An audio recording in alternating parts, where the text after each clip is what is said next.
Good morning, everyone. My name is Marami Esler and I'm from BSCD2B. So, I am a group 4.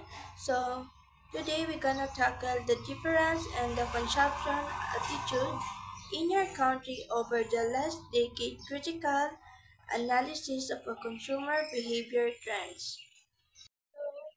Over the last decades, consumer behavior trends in many countries have undergone significant change due to the various factors such as technological advancement, economic condition, cultural shift, and environmental concern.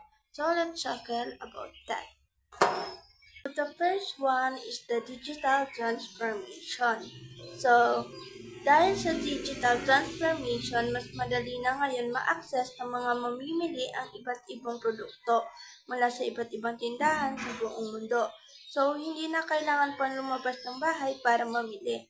So, maaari na rin magbili ng mga produkto sa anumang oras, araw man o gabi. So, ang mga digital platform ay nagbibigay din ng pagkakataon sa mga negosyo na maabot ang mas malawak na market. Maaari silang magbenta ng kanilang mga produkto sa buong mundo nang hindi na kailangan ng physical na tindahan. So, para mas mag-get nyo yung digital transformation, ito siya yung yung online Shopee. Diba? So, sa Shopee, pwede tayong mag-order doon ng mga gamit or kahit pagkain. So, mas napapadali yung pagbili natin sa pamamagitan ng digital transformation. So, another one is personalization and customization. So, ito siya ay nagbibigay ng mas magandang karanasan sa mga customer dahil mas nararamdaman nila na pinapahalagahan sila at naiintindihan ng mga negosyo. So, nagdudulot din ito ng mas mataas na customer satisfaction at loyalty. Next is experiential spending. So, ito siya yung pagtaas ng experiential spending ay nagpapakita ng pagbabago sa mga priority ng mga tao. Mas pinapahalaga na ngayon ang mga karanasan na nagbibigay ng kaligayahan, paglaki, at connection. So, for the example dito is, di ba yung mga tao ngayon is mahilig na sa mga fashion. So, mas pinapairal nila na ang ibebenta nila sa online is yung mga damit kasi mas maraming tao ang bumibili doon. So, bale, mag-i-expand yun. So, bale, dalawang siya, marami nang bibili. So, yun yung experiential spending. And also have another one, the health and wellness. So, ang mga tao ay nagiging mas maingat sa kanilang kalusugan at naghahanap ng mga paraan kung paano mapabuti ang kanilang katawan. So, dahil dito, mas tumataas ang demand para sa mga product na tungkol sa fitness kagaya ng mga gamit sa pagpaliit ng tiyan o braso.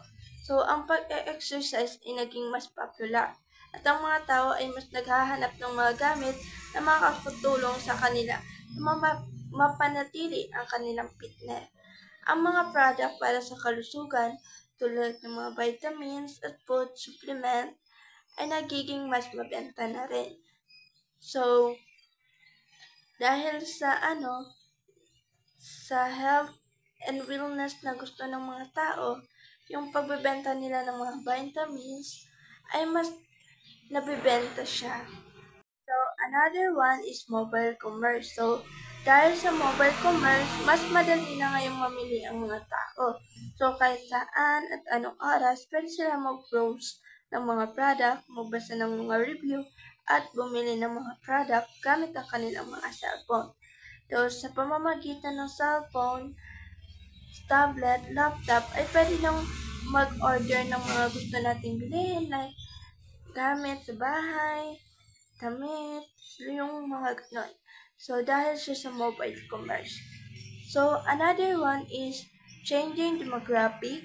So, ang halimbawa is pwede mas interesado ang mga matandang mamili sa mga product na tungkol sa gamot sa beauty or product na para sa TV.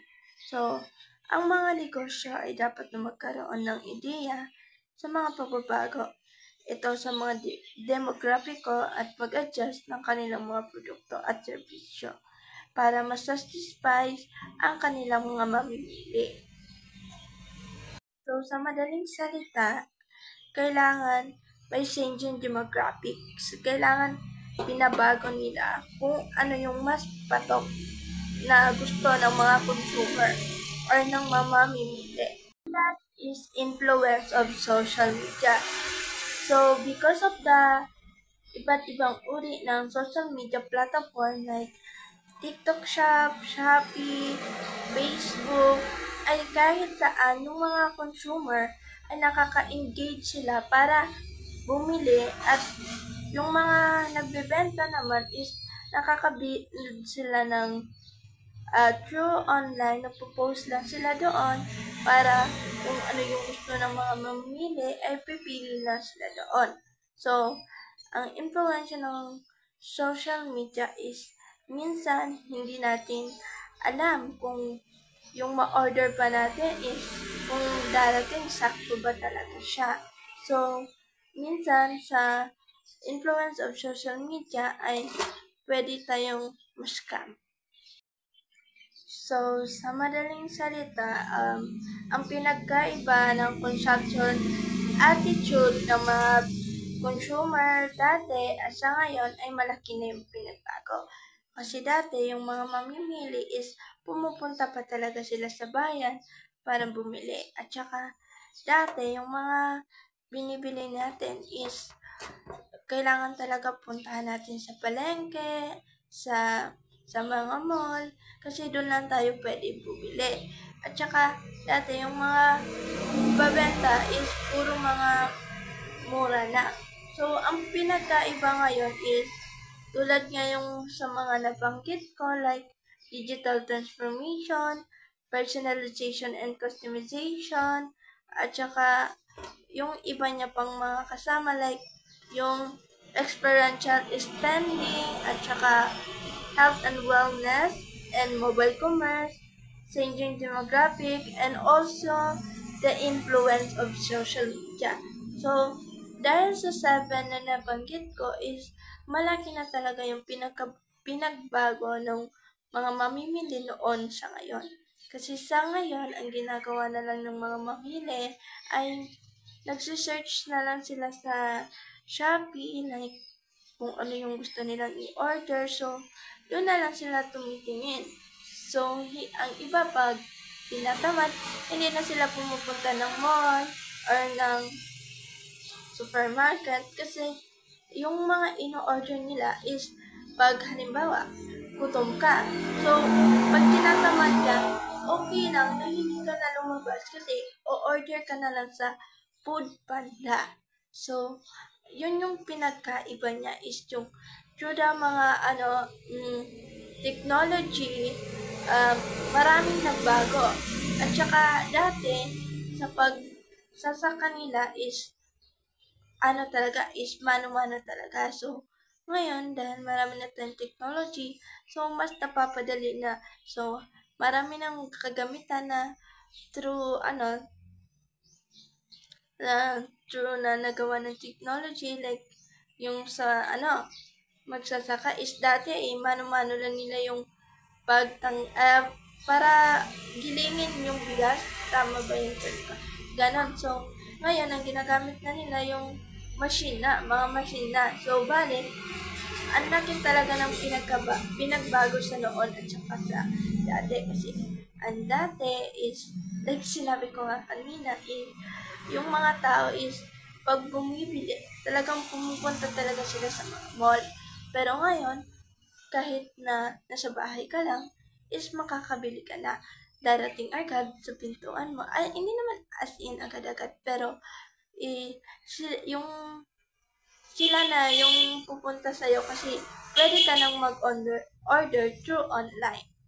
So, yun yung mga pinagkaiba niya na attitude ng mga mamimili noon at sa ngayon. So, that's all. Thank you.